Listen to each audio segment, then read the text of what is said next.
and begin to cut down on the excesses like you actually pointed out. But it still seems to be, well, a very big decision for them to take that particular step, especially in light of the fact that they need to begin to reduce and to, save up more money for the government. So in what ways do you think, who should begin to drive that? Should that be the focus for 2017 for the state governments, implementing an effective efficiency unit? So they don't have a choice to do it, but most state governors simply do not have the political will. They don't see how they can deal with the expected opposition. For example, a governor saying, you know what, we can't keep 15 commissioners anymore. 10 have to go. We can't keep so many assistants again. So many have to go. And then you look at the party in power in that state who demand some level of patronage. So the big issue is the lack of political will. At the federal government, the president has the will to say, I want to cut costs, and empowers the ministers to do it. But most governors are afraid of losing their position, if not in this election, in the next one, if they try to do some of those things. Well, some of them might say they actually have the funds to actually keep such a large office. But you talked about states being self-sustaining. And most of the states in 2016 came out with very high expectations with regards raising their internally generated revenue. But you will agree that 2016 was very challenging, not just for the state, but the economy as a whole and for businesses operating in these various states. So most of them were not still able to meet their obligations with regards payment of tax and revenue and other revenues to the government. So this definitely must have caused a lot of shortfall. So even at the federal level, where do you get internally generated revenue from? Staff of government and staff of private companies paying their taxes. And company taxes. And companies paying taxes from their profits.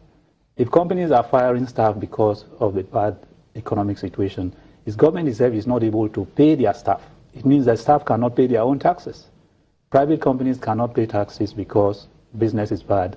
We hear of the volumes and billions, of course, of warehouses, stock of goods not sold. So both federal and state governments did not achieve the targets for internally generated revenue. So it's all a cycle. So you want to break that cycle by looking at the business operating environment. How do you encourage the private sector in those states to do more and be able to employ more people and generate more business?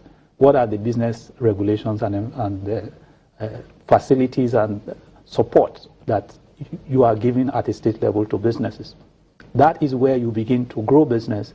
The growing business employ more people, they are able to pay them, and then you begin to see a higher internally generated revenue. Now, talking about generating revenue, what sustainable options should state governments be considering and acting upon right now? Essentially, most states first have land. They have land, they have natural resources.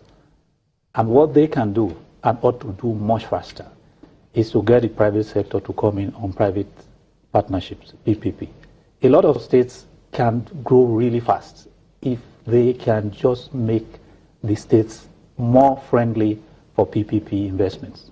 But a lot of states, even though they need these investors, create so many obstacles, and they treat some of these investors as contractors, because an investor is coming to bring his or her own income, her own investments, or monies raised from the capital market to invest in a state.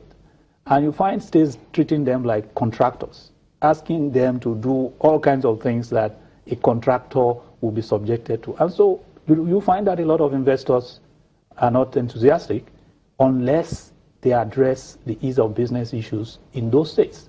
If you do that, there are investors, local and foreign, that are ready to come in and invest. And that is where you can only create growth and create jobs. The government has no capacity to create jobs themselves. The private sector that wants to create jobs are saying that for me to invest my money or monies I raise from the capital market, there has to be some conditions that make businesses to thrive. If those conditions are not there, the investors will just move on. So they either move to states that are friendly in Nigeria or they move to other countries. So that continues to happen, and the states will not get out of this situation until they seriously address the ease of business issues that will encourage private investment. If you don't have private investment, you don't get out of it. You are just stuck in that situation until you significantly improve private investment. And that investment then creates the multiplier effects of increasing demand. That demand increases more business. A lot of consumers want to buy products they cannot afford. You need a better house, you need more food, you need better clothing, but you don't earn enough to do it. If you get a better job, you will spend money and you will grow the economy. So that cycle is what state governments have to deal with. But going to Abuja is not part of the solution. It's rather than saying, how do I make my state very friendly for investment? You have to go out of your way to talk to investors and say, look, this state is open for business. And what do you need to bring your business to my state? Let me know, and let us sit down and see how I can address those things. That is fundamental to seeing any significant change. So you find the few states that are thriving, the very few states that are thriving, are those that are going out of their way to bring investors, to lay a red carpet for investors. Whether it's an investment in large-scale agriculture, whether it is in entertainment, whether it is in manufacturing, you find investors are going to a few states that are actively and aggressively attracting investors. But those that are just not doing anything in that direction, are just dependent on essentially the federal government. So do you think that the federal government's budget of 2017 and the framework presented are good enough for state governments to latch onto for their own socio-economic revival?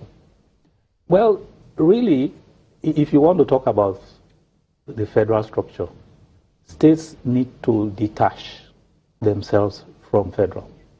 So long as a state wants to lean on the federal, then it is leaving its fate to an external factor. The states are not departments of the federal government. So they will never be able to build their economy because of the federal budget.